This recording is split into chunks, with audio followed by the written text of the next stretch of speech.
On se retrouve pour la guidance de l'exercice 6. Vous ferez une pause et ensuite on passera à la correction. Donc l'exercice 6, recopie et complète le tableau suivant. Vous avez une série de prix, puis on vous demande l'augmentation de 50%. Sur le côté, il y a écrit divisé par. Est-ce que ça vous perturbe ou pas? Une augmentation alors qu'il faut diviser.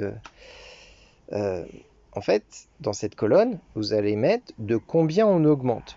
Mais on pourrait très bien augmenter de 1, de 2, de 3 euros. Donc, on va diviser pour obtenir un chiffre, un nombre plus petit que cela. Et ensuite, en les additionnant, on aura le prix après augmentation. Voilà, donc déjà, au niveau du vocabulaire, on comprend que quelque chose qui coûte 80 € peut avoir son augmentation de 4 ou 5 €. D'accord? Et donc, l'augmentation, c'est un nombre qui est petit alors qu'on s'attend à avoir 85, 86, etc. Non, d'abord le prix, ensuite un petit nombre parce que c'est 50%, et ensuite l'addition du nombre, ce sera le prix après augmentation. Donc c'est bien normal qu'il y ait divisé par. Tous les ans, j'ai des questions sur cette particularité. Alors, on oublie que c'est une augmentation, parce que l'augmentation, on l'a fait par l'addition.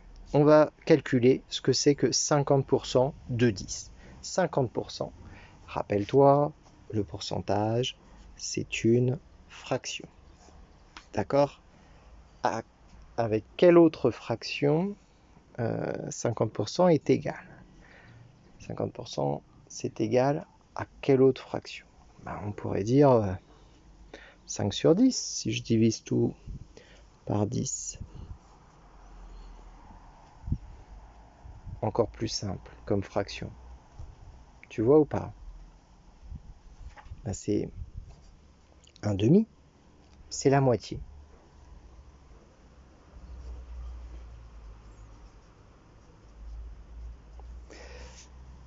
La moitié, c'est divisé par combien? Par 2. Oui. Donc là, il va falloir diviser par 2 tous les prix. Et une fois que tu auras cette augmentation, alors 10 divisé par 2, ça va donner quoi? 5 ici. 10, 5, le prix après augmentation, c'est 10 plus 5. Voilà, maintenant que tu as compris comment fonctionnait le tableau, tu as besoin de t'entraîner. Donc tu fais une pause, et puis après tu verras la correction. Voilà la correction. Donc, pour le deuxième, puisque le premier on l'a fait, 50.